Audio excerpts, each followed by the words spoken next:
So I found this article by one John Walker, who I assume is a British cuckold, on Kotaku of all places. It's about a game you probably forgot about already, even though it was heavily shilled in many game shows and it's on Game Pass, South of Midnight, and how he has a boss skip option, and he really likes that. Now, of course, as he's a game journalist, he can't let the opportunity pass, so he instantly glazes the game, as they all do with every game that pushes an agenda they like, saying how it's gorgeous and has extraordinary performances and cutscenes, but the combat is underwhelming, and he sees in the options menu a boss skip toggle. So notice how this isn't under accessibility features, where you'd think they would hide it, it's under gameplay, on the combat section, right in your face. My theory is that the devs know this isn't a game, it's just an agenda-pushing tool with combat tacked on. So they put these options in for journalists to review the game, meaning sucking the game's cock as hard as they can, without having to play it. Anyway, he says there are many games he's never seen the end of because he wasn't capable of killing late-game bosses. To me, this just sounds like he tries once or twice, or 3 times, and then, like the beta male cock he is, he just gives up. Because if even DSP, who is the lowest common denominator, can finish games, you don't have an excuse. And on top of that, games nowadays are designed to appeal to as many people as possible, to the point that even games that are considered to be challenging, like Elden Ring, give you tools that, if you use, make the game easier. He then says, there are millions of people like this. I have no idea where these people are, I've never heard of anyone that's like this. There could be like 5 people, but I'd bet all 5 of them are game journals. Coincidence? I don't think so. He then writes, in 2017, I wrote one of the most controversial articles of my career, a piece for which I received literal death threats, alongside hundreds of more banal insults and wishes for my imminent demise. So people said KYS on Twitter, and in his mind, he's been swatted and got sent bombs on the mail. Many such cases.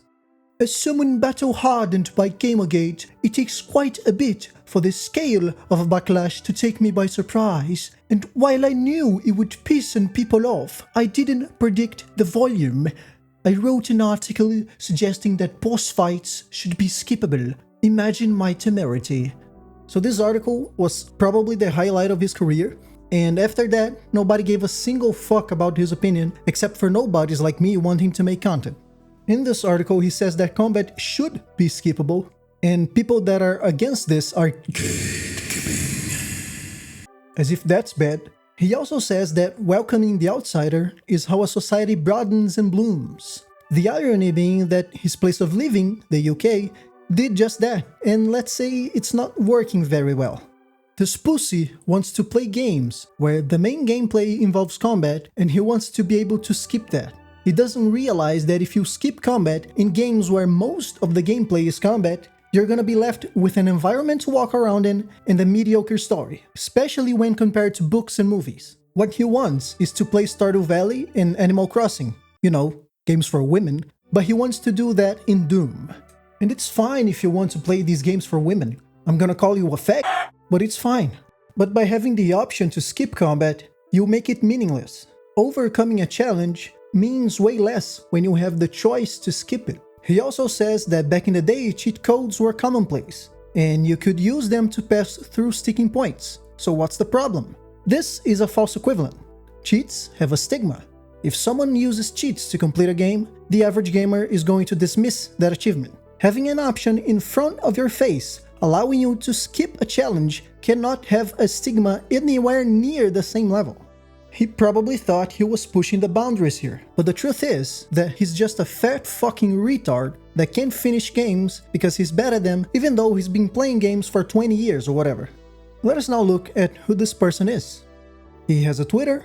As you can see, he's from the UK. He's a, quote, industry analyst. He thinks this is very funny, and as probably one of the only good things he's done in his life, he has a website where he sheds some light into lesser-known indie games, which is neat.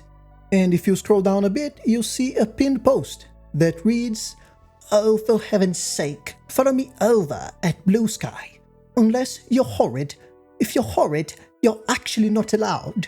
And then he puts a link to his Blue Sky, which, if you don't know, is a website where only people nobody likes and pedophiles go to flee from X because of the bad white African healer Elon Musk. And because of that, they have a nice little bubble that protects them against backlash on their shitty opinions. This post has 4,000 views and a whopping 11 likes, so that's how you know people care about him. The comments are also very supportive.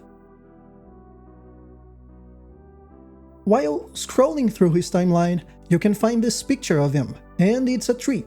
He is a clearly fat man in his late 30s or early 40s. He has white hair on his beard, he's wearing a Mimikyu onesie or hoodie, and on his background, you can only see toys, several Pokemon plushies, and Funko Pops. You can also just assume he's a Redditor. It's funny how these liberal men say they hate big corporations and capitalism bad, but they are the first in line to buy the new iPhone, they get super excited for the new Slop Marvel movie, and buy several Funko Pops and toys from their favorite IP.